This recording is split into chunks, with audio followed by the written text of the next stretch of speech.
The Philippines is paradise, but not every postcard-perfect spot lives up to the hype. Some beaches are flooded with hidden fees, while others charge you for local access that doesn't really exist. In this video, we'll take you deep into 10 stunning hidden gems that do live up to the magic. But we'll also expose the tourist traps that locals warn their friends about. So, before you book that trip, watch this.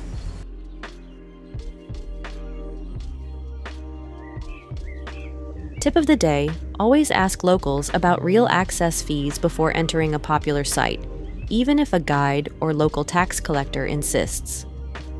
In some areas of the Philippines, fake tour guides or community toll collectors charge tourists without any real authority. Don't be afraid to politely decline or verify with a local store owner nearby.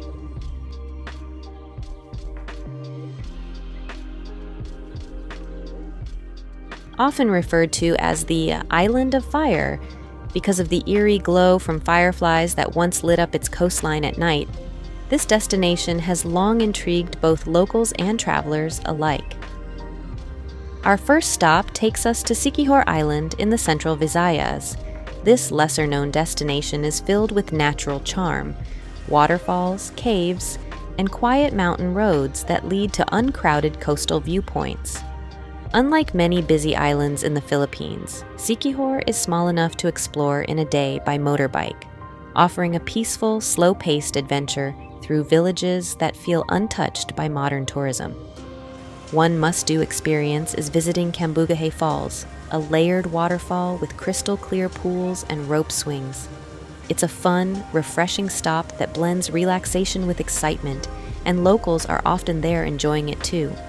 But be aware, some self-proclaimed shamans approach tourists and offer spiritual cleansing rituals, charging steep, unregulated fees. These staged performances do not reflect authentic traditions.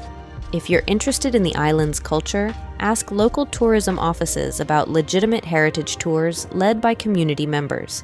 They offer respectful, accurate insights without the unnecessary cost. Just like in Siquijor, a little awareness goes a long way when navigating local tourism. That same caution applies as you continue to other remote destinations in the Philippines, especially when heading to the stunning Kalanggaman Island in Leyte. Before you even step on the boat, travelers often encounter a common trap. Some boat operators hike the agreed fare at the last minute, claiming things like high tide or extra passengers. By then, you're likely already at the port with limited options. To avoid this, confirm the round-trip cost in writing, ideally through a resort or tourism office before traveling to Panampangan port. Once you arrive, you'll find that the effort was worth it. The best way to experience Kalanggaman is to camp overnight. With no artificial lighting or loud distractions, the island becomes a perfect stargazing site. Bring your own tent, food, and essentials for a peaceful stay. What makes Kalanggaman unique is its long sandbar that stretches out into crystal-clear waters. There are no hotels, no vendors, and no nightlife. It's just white sand, still air, and quiet surf. That solitude is rare, and it's exactly why this place is treasured by those who know how to prepare for it.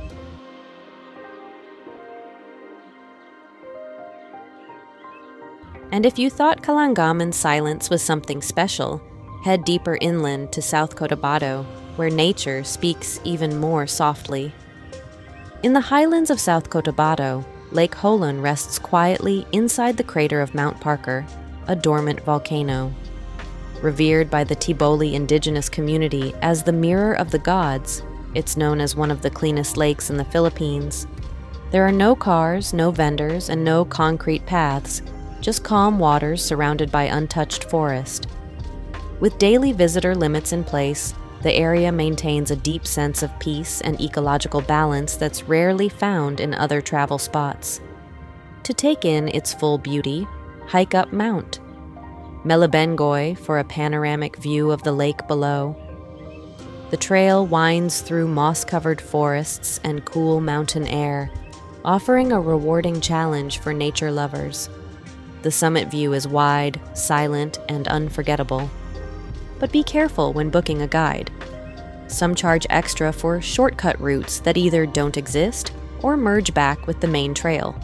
To avoid being overcharged, always book through official tourism offices or verified homestay hosts for a fair and authentic experience. And just like in Lake Holon, where staying informed helps protect your experience, the same holds true when visiting other natural wonders like Apo Island. Before snorkeling around Apo Island, beware of guides offering exclusive spots outside the official marine zones. These areas often have poor visibility, stronger currents, and minimal wildlife, leaving visitors disappointed. To avoid this, stick to the designated community-managed snorkeling zones, where conditions are safer and marine life is thriving.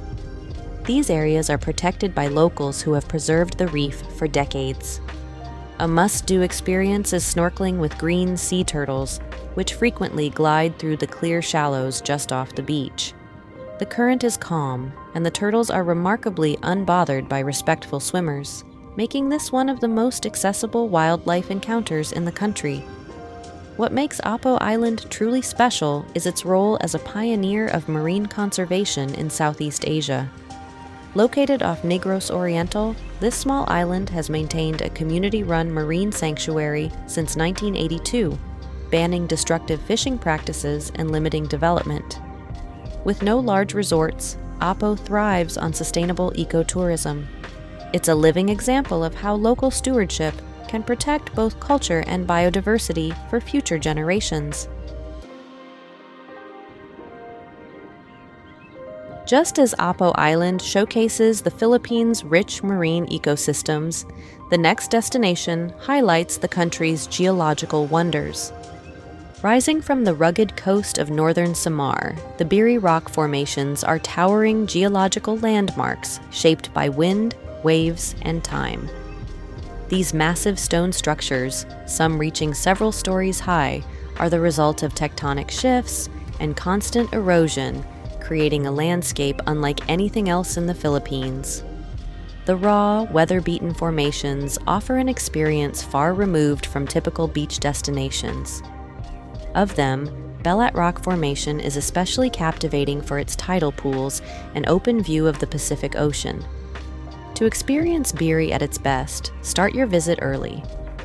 As the sun rises and the tide recedes, the shallow pools mirror the golden sky. Guided walks help navigate the uneven stone surfaces and point out safe spots for photos or reflection. It's quiet, surreal, and photogenic. However, one thing to watch for is how local fees can unexpectedly stack up. While the municipal office charges an official rate, some visitors report surprise environmental or maintenance fees at various checkpoints.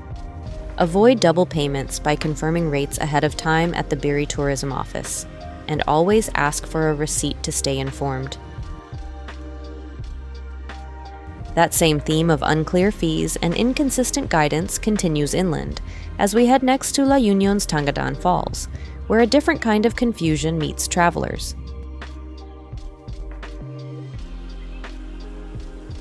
One of the most common issues visitors face when heading to Tangadan Falls in La Union is confusion around the guide system. While some locals at the entry points claim that hiring a guide is mandatory, this isn't always the case.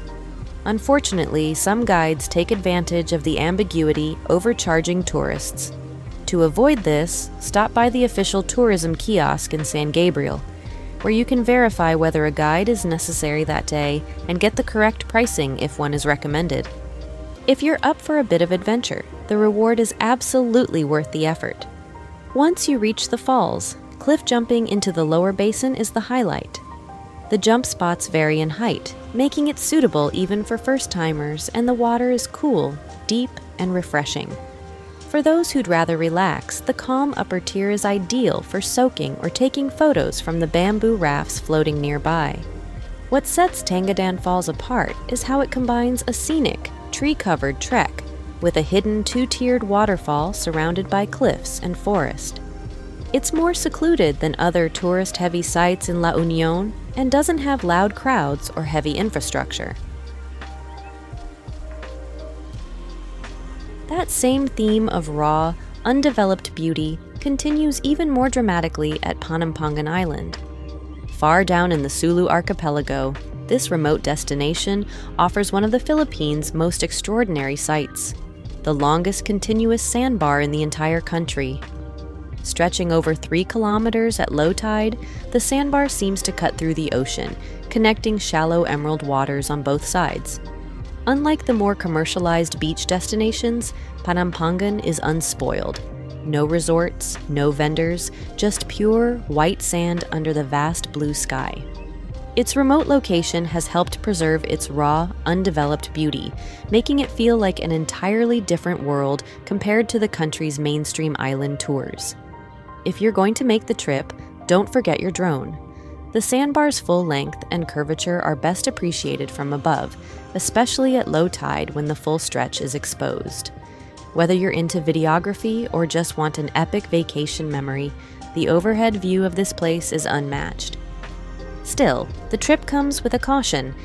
Since boat rides are usually arranged locally and not through formal tour companies, some boatmen promise multiple island stopovers, only to skip them.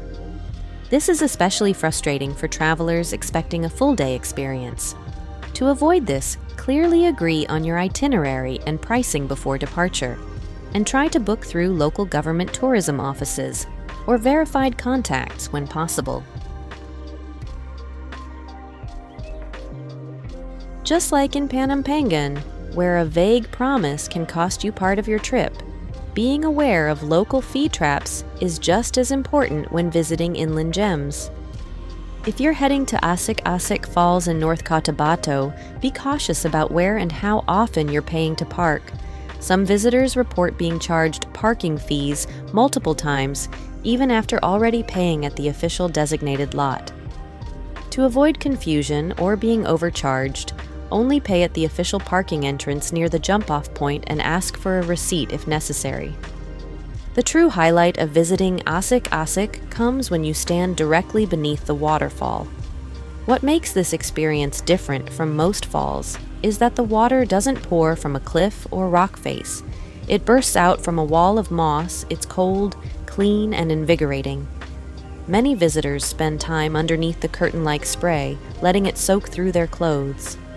It's an unfiltered sensory experience that's difficult to describe and impossible to forget. Asik-Asik is one of the most visually unique waterfalls in the Philippines and is in the town of Alamada. It's often referred to as a natural curtain of spring water, and here the water simply flows from beneath a moss-covered wall of volcanic rock. Unlike other crowded waterfall spots, Asik-Asik feels serene, untouched, and even a bit mysterious. It's one of those places where the journey through rural trails and rice terraces becomes just as memorable as the destination itself.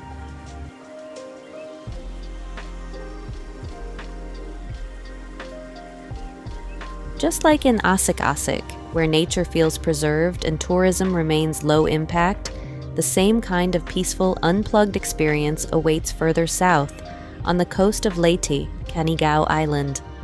On the southern coast of Leyte, Canigao Island offers a peaceful contrast to the Philippines' more crowded beach destinations. This small island, just a short boat ride from the town of Matalom, is known for its uncrowded white sand beaches and calm, shallow waters that make it ideal for travelers with children or anyone looking for a relaxing getaway. There are no cars, no commercial chains, and no loud nightlife. Just soft sand, clear tides, and the rustling of trees. The environment stays clean thanks to local maintenance efforts, and its size allows you to walk the perimeter in under an hour. The best way to enjoy Canigao is to rent one of the island's native-style cottages and stay overnight. These are simple structures made of wood and bamboo, but they offer privacy and the chance to watch the sunrise and sunset directly from your doorstep. Bring food and essentials with you, as supplies are limited on the island, and you'll get to enjoy a night under the stars with the gentle sound of waves around you. For travelers looking to unplug and rest, it's one of the region's best-kept secrets. But there's one warning worth noting. Some vendors near the port or on the island may falsely claim that certain snorkeling areas are closed due to weather or reef recovery, only to redirect you to pricier boat tours or gear rentals. These tactics are mostly aimed at first-time visitors. If snorkeling is on your list, ask the tourism staff or resort operator about access conditions and book your activity through verified services. This way, you'll avoid unnecessary costs and experience the island exactly as it's meant to be enjoyed. Got your own Philippine travel tip or tourist trap story? Drop it in the comments. We'd love to hear your experience and maybe feature it next. Also, don't forget to check out our next video, 7 most isolated communities you won't believe still exist. It is packed with real travel insights. Click here to watch it now, and we'll see you in the next one.